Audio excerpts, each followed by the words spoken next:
Il existe un moment que chaque être humain vivra. Un moment silencieux, presque suspendu hors du temps.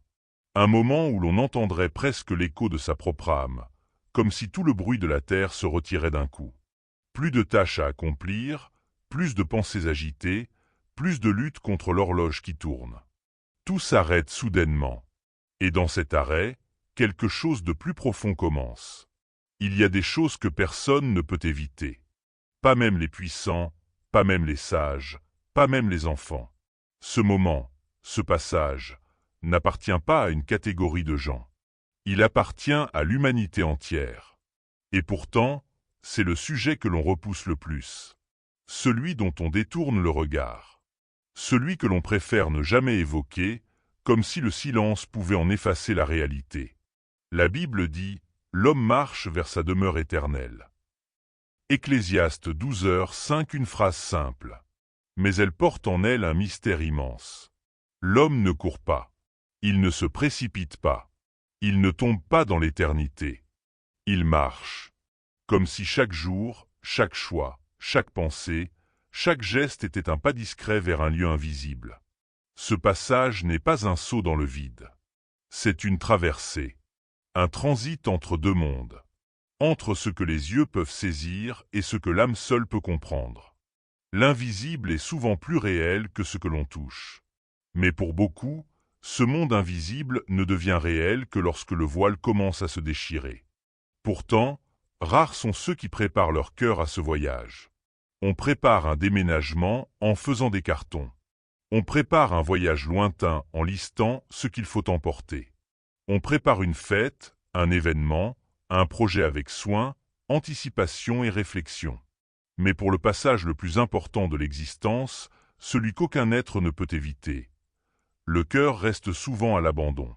Pourquoi cette négligence? Pourquoi ce décalage entre l'importance du voyage et le peu de préparation? Peut-être parce que l'homme s'attache trop au visible. Peut-être parce que l'âme devient silencieuse sous le poids du quotidien. Peut-être parce que l'éternité semble lointaine, alors qu'elle est en réalité à un souffle. Imagine un instant que tu sois sur un pont, au-dessus d'un vaste océan. D'un côté, la vie telle que tu la connais. De l'autre, ce que Dieu a préparé depuis toujours.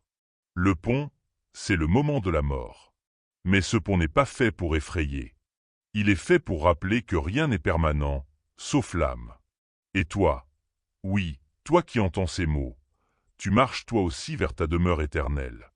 Chaque respiration t'en rapproche. Chaque jour t'en dévoile un peu plus le chemin. Si aujourd'hui était le dernier jour, dans quel état serait ton cœur? Il y a des récits que l'on n'oublie pas. On les entend une fois, et ils restent gravés dans la mémoire comme une empreinte silencieuse. L'histoire de ce vieil homme chrétien en fait partie.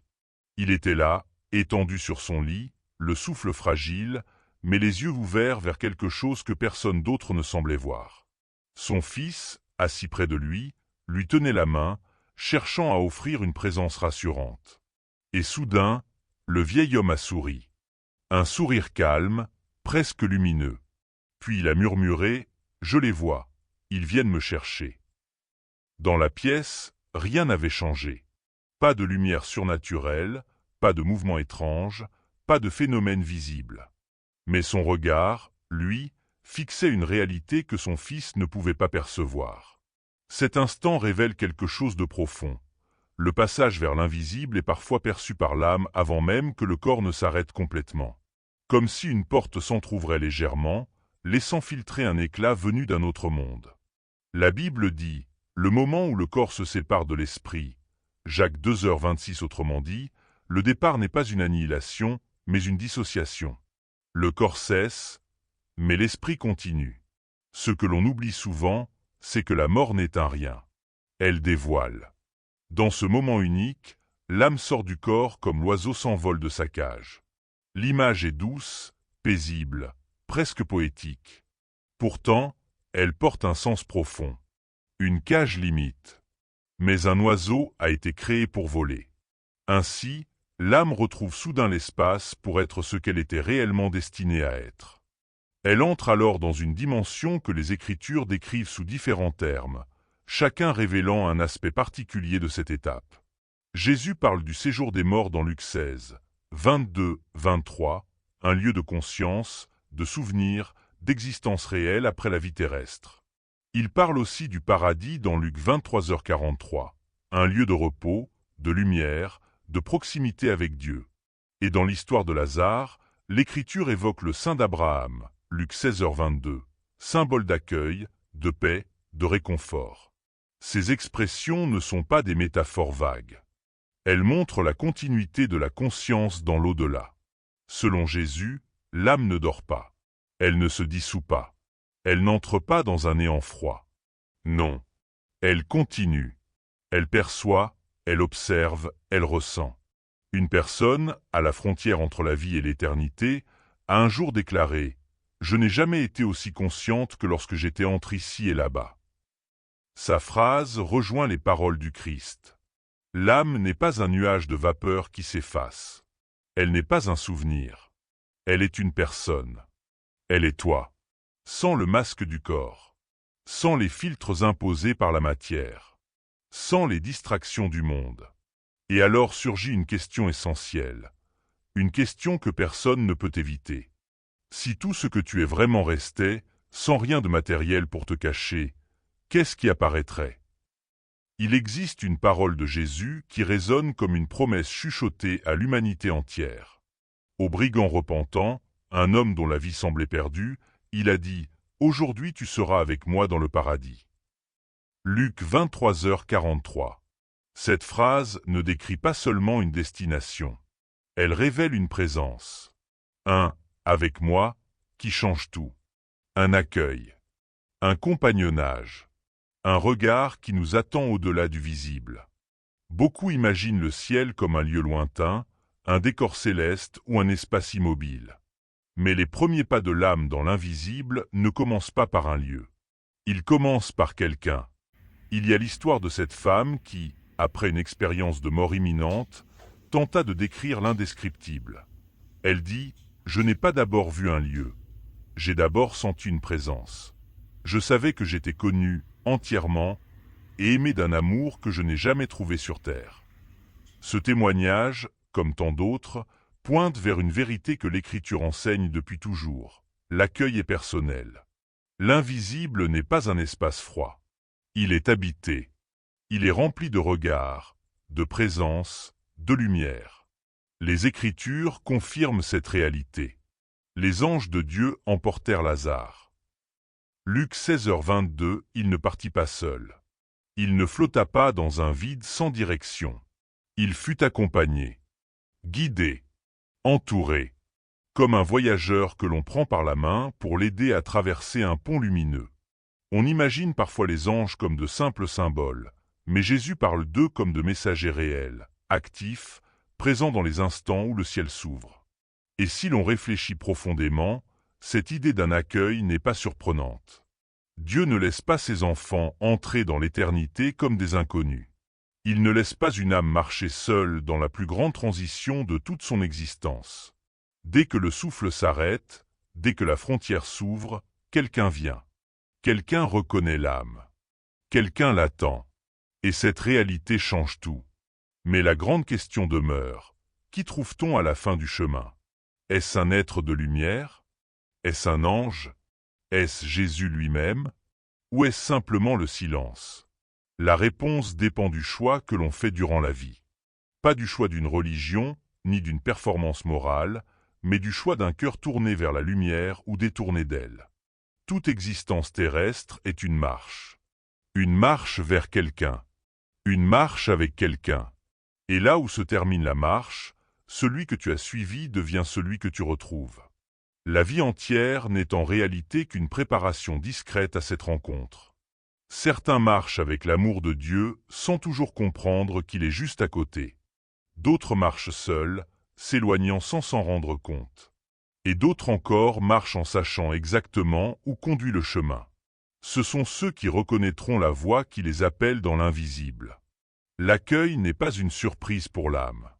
Elle reconnaît celui qu'elle a aimé, celui qu'elle a cherché, celui qu'elle a écouté ou ignoré. Elle retrouve ce qu'elle a choisi. Qui marches-tu avec aujourd'hui pour qu'il te reconnaisse demain? Quand l'âme entre dans l'invisible, quelque chose se produit qui dépasse tout ce que la vie terrestre peut offrir. Elle ne peut plus jouer de rôle. Elle ne peut plus se cacher derrière une image, une attitude, une façade sociale construite au fil des années. Dans ce nouvel espace, les masques, même les plus solides, se dissolvent comme de la poussière au contact de la lumière. Ce n'est pas une lumière qui brûle. C'est une lumière qui révèle. La Bible dit « car tout sera mis en lumière ». Marc 4h22, c'est une parole qui semble simple, mais elle contient une profondeur vertigineuse. Dans l'invisible, les intentions deviennent visibles. Les motivations se dressent comme des silhouettes claires. Ce qui était subtil, caché même à soi-même, apparaît dans une transparence totale. Non pas pour accuser, mais pour dévoiler. Et encore, nous comparaîtrons devant le tribunal de Christ. 2 Corinthiens 5h10, il ne s'agit pas d'une scène de terreur comme certains l'imaginent. Il ne s'agit pas d'un grand marteau frappant un bois froid. C'est bien plus intime, bien plus personnel. C'est comme si Dieu tenait une lampe douce, mais pénétrante, au-dessus du cœur. Une lumière qui ne ment pas. Une lumière qui ne peut être évitée. Une lumière qui révèle ce que la personne croyait parfois avoir oublié, ou même avoir justifié. Imagine un instant, ta vie entière jouée comme un film devant toi. Tu vois les moments forts, les saisons sombres, les décisions qui ont façonné ta route. Mais cette fois, tu ne regardes pas seulement les images. Tu vois ton cœur dans les images. Tu vois ce que Dieu voyait pendant que les autres ne voyaient que tes gestes. La parole que tu as dite avec le sourire, mais avec une intention cachée. Le choix que tu as fait en silence, mais guidé par la peur ou la fierté. La bonté que tu as pratiquée, mais sans en attendre de retour. Un homme ayant vécu ce type d'expérience disait « Dans cette lumière, je n'ai rien pu cacher. Mais j'ai senti que Dieu ne me montrait pas cela pour me humilier, mais pour me guérir. » Ces mots sont puissants.